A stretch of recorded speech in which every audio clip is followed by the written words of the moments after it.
অনেকে বলার চেষ্টা করে যে বিএনপি তো পারে নাই। আরে বিএনপি 15 বছর লড়াই করছে বলেই তো তোমরা পারছো বাবা, নাইলে এই জায়গাটা তো তৈরি হতো না। 15টা বছর অত্যাচার নির্যাতন সহ্য করে আমরা একটা অবস্থা তৈরি করেছি, সেইখানে অবশ্যই তোমাদেরকে আমি সাবাসী দেই, বাবা দিই, কৃতজ্ঞতা জানাই যে তোমরা সাহস করে দাঁড়িয়ে গেছো। এটাই হচ্ছে মুক্তির পথ। আর সেই কারণেই হাসিনাকে দেশ ছেড়ে পালাতে হয়েছে। পালাইছে ভাই, ভালো হয়েছে, রক্ষা করছো। আমরা তোমার সঙ্গে ঝগড়া করতে চাইনি। তুমি কি করতে এখন? ওই ভারতে বসে তুমি ষড়যন্ত্র করতেছ। ভারতে বসে তুমি বিভিন্ন দেশে আবার বাঙালি মানুষদেরকে বাঙালিকে বিভ্রান্ত করার চেষ্টা করতেছ। আর দুঃখজনক ভাবে এই কথা বলার চেষ্টা করতেছ যে আমাদের এখানে আমাদের হিন্দু সম্প্রদায়ের ভাইদের উপরে নাকি অত্যাচার হচ্ছে। এই যে আমাদের মনোরঞ্জন দা এখানে আছে, নেপাল এখানে আছে, আমার দিদিরা, আমার মায়েরা, আমার মাসিরা আছে। বলেন তো দেখি, আপনাদের উপরে খুব বেশি নির্যাতন কিছু হয়েছে এখানে? হ্যাঁ, আপনাদেরকে কেউ ধমক দিয়েছে? কেউ বাড়ি দখল করে নিয়েছে? এটাই হচ্ছে বাস্তবতা। এইটাকে এই লোকেরা এমন কথা বলে, এমন মিথ্যা কথা বলার চেষ্টা করছে। এই ছেলেরা বসো, বসো সামনে, সব বসো, বসো।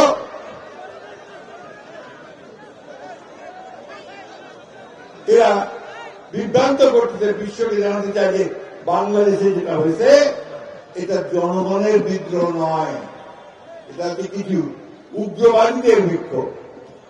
এটা আমাদের বিক্ষোভ ছিল না, আমাদের বিদ্রোহ ছিল না, আপনার বিদ্রোহ ছিল না। আপনি দাঁড়ান নাই রাস্তায়, সেদিন বেড়ে আসেননি, এই ঠাকুরের মাঠে আপনার গুলির মোকাবেলা করেন নাই, এই ছেলেরা করেন নাই। কথা বলো না কেন? হ্যাঁ, কথা জোরে বলবা, স্লোগান দিবা জোরে, তাহলে বুকে বল আসবে। বুঝতে পারছ?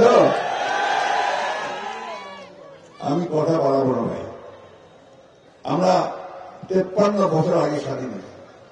আমাদের দুর্ভাগ্য যে আমরা এখন পর্যন্ত একটা ব্যবস্থা করতে পারলাম না, যে ব্যবস্থায় প্রতি 4 বছর বা 5 বছর পর পর আমরা একটা ভোট করব।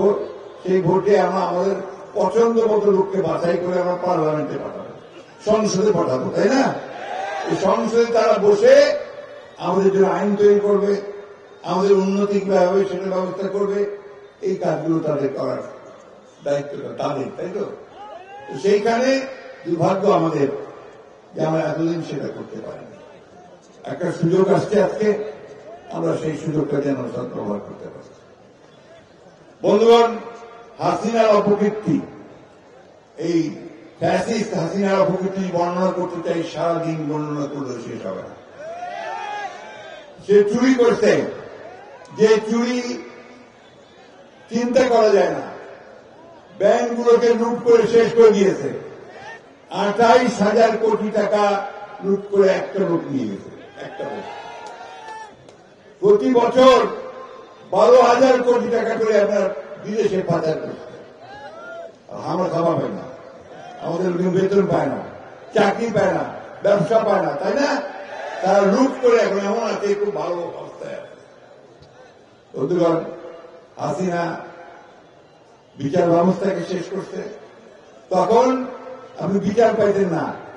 ও কি বিএনপি করে, দাও কে 5 বছর জেল দিয়ে দাও, জামিন দিও না। আর অজ্ঞাতনামা বলে আমাদের কিছু ছেড়ে দিয়েছে, তাই না?